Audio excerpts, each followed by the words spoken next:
పట్ల నిర్లక్ష్యం వహిస్తున్న మిట్పల్లి ఎక్సైజ్ సీఐను సస్పెండ్ చేయాలి. ఉన్నత అధికారులు ఇటీ విషయమై చర్యలు తీసుకోవాలి. ఇక్కడ సీఐగా నియమితులైనప్పటి నుండి ఆఫీసులో వంతుపట్టులో ఉండరు. ప్రజా సమస్యల గురించి ఫోన్ చేయగా స్పందించగా నిర్లక్ష్యంగా వ్యవహరిస్తారు. నెలవారీ వైన్స్ బెల్ట్ షాపుల వద్ద నుండి మామూలు తీసుకుంటూ వారికి సహకరిస్తున్నాడు. వైన్స్ యాజమానులు నిబంధనలకు ఉల్లంఘనగా బహిరంగంగా రోడ్డుపై కూర్చోబెట్టి మందు బాబులను ప్రోత్సహిస్తున్నారు. అలాంటి సీఐను వెంటనే సస్పెండ్ చేయాలి. లేదంటే ఇటీ విషయమై మేము పై అధికారులకు ఫిర్యాదు చేసి భవిష్యత్తులో మహిళలతో ఆందోళన చేపడతామని హెచ్చరిస్తున్నాము.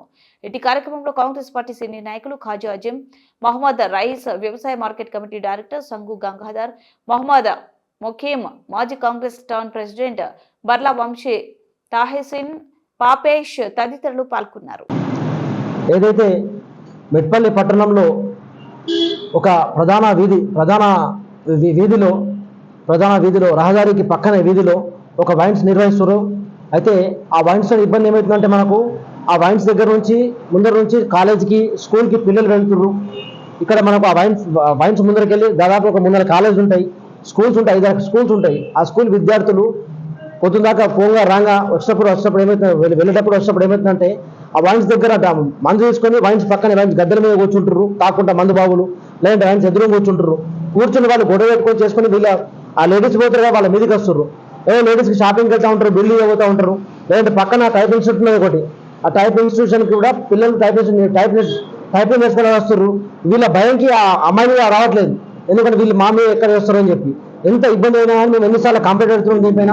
ఆ వైన్స్ అతనికి చెప్పినాం, అన్న ఇట్లా మంచిది కాదు, సగ పద్ధతి కాదని చెప్పి ఎన్నిసార్లు చెప్పినా అతను కూడా మా ఇష్టం అనుకుంటా మాట దాటేస్తుంది. దీన్ని తీసుకొని మేము పై అధికారులకు అని చెప్పి ఎక్సైజ్ సీఐ గారికి కంప్లైంట్ ఇద్దామని చెప్పి చాలాసార్లు సార్కి ఫోన్ చేసినాం. సార్ ఫోన్ ఎత్తాడు, sir phone completely phone sir lift చేయడు. ఫోన్ ఎన్నిసార్లు మేము ఫోన్ చేసినా సార్ ఫోన్ కొత్త నెంబర్ చేసినా సార్ ఫోన్ లిఫ్ట్ చేయడు. విధులకు వెళ్తామని చెప్పి ఆఫీస్కి అనుకుంటే సార్ వచ్చి ఇప్పుడే సైట్కి వెళ్ళారు అంటారు, సార్ వచ్చి ఇప్పుడే వాళ్ళు పర్యవేక్షణకి వెళ్ళారు, వాళ్ళు సార్ బయటకు వెళ్ళారు అని చెప్తారు. కానీ సార్ విధులకు రాడు, వస్తాడు సంతానం పెడితే సార్ వెళ్ళిపోతాడు. నాకు తెలిసిన విశ్వసనీయ సమాచారం ఏంటంటే సార్ మామూలు తీసుకుంటూ దీంట్లో మామూలు వైన్స్ బార్ షాప్లోకి వెళ్ళి ఈ అందరూ మామూలు తీసుకుంటూ నడిపిస్తున్నట్టు నాకు సమాచారం అందింది. దీనిపైన నేను ఇప్పటికైనా అధికారులు మొద్దులు వేడి దీనిపైన చర్యలు తీసుకుంటే మంచిది. ఎందుకంటే భవిష్యత్తులో ఎవరు కూడా ఎలాంటి ఇబ్బంది కాకూడదు మేము భావించుకుంటా, కావద్దని చెప్పి కోరుకుంటూ చర్యలు తీసుకోవాలని చెప్పి కోరుకుంటున్నాము.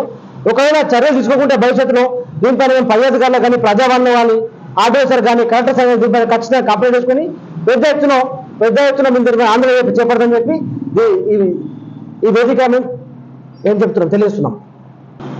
మరొక విషయం ఏమిటంటే ఇప్పుడు ఇటు విషయంపై అధికారులు ఎన్నిసార్లు మేము